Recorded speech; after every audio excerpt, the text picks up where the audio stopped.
ፍቅር ፍቅር አሉት ስሙን አሳንሰው ከድንጋይ ይበልጣል ለተሸከመው ሰው። ሰበር ዜና። ሰላም ጤና ይስጥልኝ ክብራንና ክብራን አርሜ ተመልካቾቻችን የሰዓት ዜናችን ጀምረዋል። ላይክ ሸር ሰብስክራይብ በማድረግ ቤተሰብ ይሁኑ። አረዜድ ወዴት ገባሽ? አረዜድ ምን ደረሽ? ታዲያ ምንም ሳልሰማ በውሸት እንዴት አባቴ አርጌ ልንጣ? ወደ እናንተስ ምን አይነት መረጃ ይዤ ልንጣ ብዬ ነው የቆየሁትኝ ማለት ነው። ታዲያ ብዙ የሩታ አድናቂዎች ሳይሞቅ ፈላዎች ፈላብን እያሉ ቲክቶክ እና ሶሻል ሚዲያውን በጭፈራ እያገለጡት እንደሆነ ከመረጃ ምንጩ የሰማሁት ነገር ቢሆንም እንግዲህ ኮሜንታተሮች መጨነቃቸውና መዋላቸው ማደራቸው ቢሰማም ግን ከቡታጅራ ወፍ የለም በማለት ምንም አይነት መረጃ ሳያቀብሉን በመቅረታቸው ያዙ ይልቀቁኝ በማለት የማዳም ቅመሞችን እንቅልፍ እንዳሳጧቸው ነው የታወቀው። ስለዚህ አሁንም ቢሆን የቡታጅራ ዩቲዩበሮች ከዚህ ነገር መታቀብ አለባቸው ሲሉ ኮሜንታተሮች ገለጹ።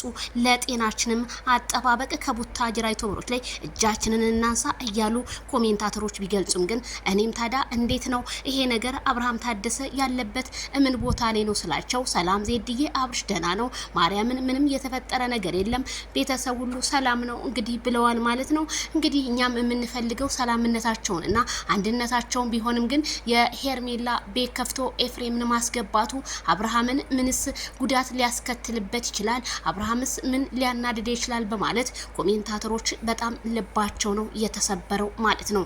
አብሶ የኤፍሬም ንግግር ጤነኛ መሆኑ ግን በጣም ነው ሁላችንንም ያሳሰበን። ምክንያቱም የተናገረው ንግግር አብርሃም ከእንግዲህ በኋላ ከሄርሜላ ጋር አይቀጥልም፣ ካሁን በኋላ እኔ ነኝ ያለሁሽ ተንከባከባት ብለዋል። ፎቶውን ከዚህ ቤት ማንሳት አለብስ ሲላቸው እንዴት ይሄንን ነገር ኤፍሬም ሊናገር ቻለ በማለት ኮሜንታተሮች በጣም አዝነው ነው የጻፉት ማለት ነው። ያንን ነገር ቢጽፉትም ግን ለጽሁፋቸው እስካሁን ሰዓት ድረስ ምላሽ ባለመገኘታቸው እኔም ትንሽ ልቤ ሰበር ብሏል ማለት ነው።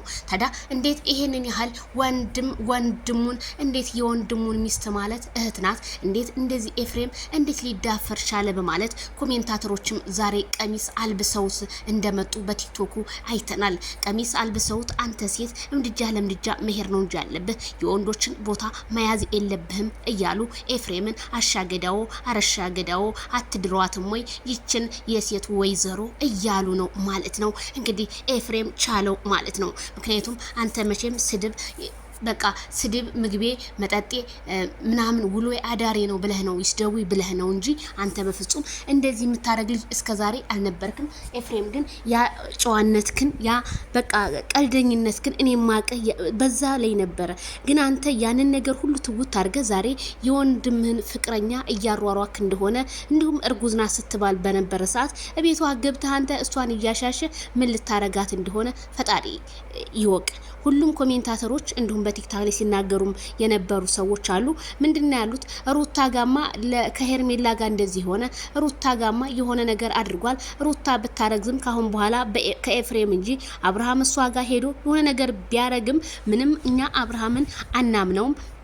አብርሃም ሩታን ስለማይፈልጋት በደንብ የሚፈልጋት ኤፍሬም ነው በማለት ኮሜንታተሮች ዛሬም እየገለጹ ነው ማለት ነው። አይ ኤፍሬም እንግዲህ በኢትዮጵያ ሕዝብ አፍ ገብተሃል ማለት ነው። ከነሱ አፍ ግን እንዴት ነው የምትወጣው? ምክንያቱም ይሄንን ጸባይክን ማስተካከል አለብህ። አይተን ሰምተን የማናቀውን ነገር ነው ያደረከው። ጭራሽ እጇን እየነካካህ እየደባበስክ አንተ ምንስ ወንድ ብትሆን የፈለገው ነገር ቢሆን እንደው የወንድምክን ሚስት አንተስ እንደሱ ቆፍጠን ጀግንነትን ያዛ አድርገህ ወጠር አድርገህ ሌላ ፍቅረኛ ይዘህ መተህ አለመስራት ይሄ ራሱ ሴታ ሴትነትክን ያመለክታል ስለ እኔም ከዚሁ አሳስባለሁ።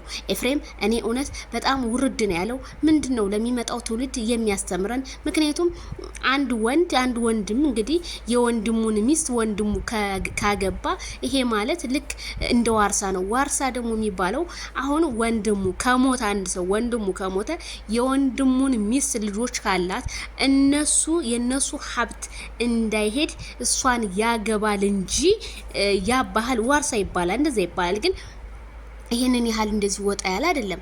የኤፍሬም ግን በጣም ባሰ። ኧረ በጣም ሼም ኦን ዩ፣ በጣም ሼም ኦን ዩ። እና በጣም ብዙ እናትጠገብዬ፣ በጣም ብዙ እህቶች፣ እነ ሰላምዬ፣ በጣም ብዙ እህቶች እናረጋሽ እንግዲህ ስማችሁን ጠርቼ የማልጨርሰው እህቶቼ በጣም ሶሪ። እናንተ ለተጨነቃችሁ በሙሉ አብርሃም ሰላም ነው። እንግዲህ በሚመጣው ነገር ሁሉ ማታ ይመጣል ማለት ነው። ሁላችሁም ጠብቁ። እንግዲህ ከሩታም ጋር ያለው ነገር እንዴት ነው ብዬ እንግዲህ ኮሜንቱን ብዙ ቆርጬዋለሁኝ። እንዴት ነው ምናምን ብያለሁ ማለት ነው። ከሩታም ጋር እንግዲህ ያለው ነገር ምንም እንደማያገናኛቸውና የሄርሜላና የማይክል ጃክሰን ጉዳይ ያው ያለቀ ነገር እንደሆነ ነው። እንግዲህ ቡዜንም እያወራናት ነው፣ ቡዜም እያለች ያለችው እንግዲህ ሁሉም እያሉ ያሉት ያንን ነው። እንግዲህ እኛ እነሱን አምነናል ማለት ነው። እንግዲህ ከባልተቤቱ ያወቀ ቡዳኔ ይባላል። እንግዲህ ባልተቤት ይሄ ነው ካላችሁ ምንም እንግዲህ አብርሃም ታደሰም ከአንድም ሁለት ሶስቴ እየወጣ ሚዲያ ላይ ተናግሯል። ከዚህ በላይ ምንም እንግዲህ አሳማኝ ነገር ሊነግረን አይችልም ብዬ ነው የማምነው። ስለዚህ አንድነታችሁን ፍቅራችሁን ነው እኛ የምንፈልገው፣ ሰላማችሁን ነው። ሌላው ይሄ ወሬ ህዝቡን ለማናደድ እንደዚህ ሆነዋል፣ እንደዚህ አብርሃምን ሲጀመር እንደዚህ አድርገውታል። ማን ነው ገዳይ እንዴ? ኢትዮጵያ ሀገራችን የሰው ሞት ረከሰ ሲባል ይሄንን ያህል ዝም ብሎ ሰውን እንትን ማለት አለ እንዴ? እነሱ ማን ስለሆኑ ነው የሰውን ህይወት የሚያጠፉት? አጥፊውም አልሚውም ፈጣሪ ብቻ ነው። ሰው አያጠፋም። ቢያጠፋም መቼም በሀገራችን ሁኔታ እንጂ እንደዚህ አሁን አብርሃምን ምንም የሚያስጠፋው ነገር የለም። እህቶቼ ተረጋጉላችኋለሁ። ላይክ፣ ሼር፣ ሰብስክራይብ እያደረጋችሁ ዜናችን ይሄንን ይመስላል። ተረጋጉ አለሁኝ። ባይ ባይ።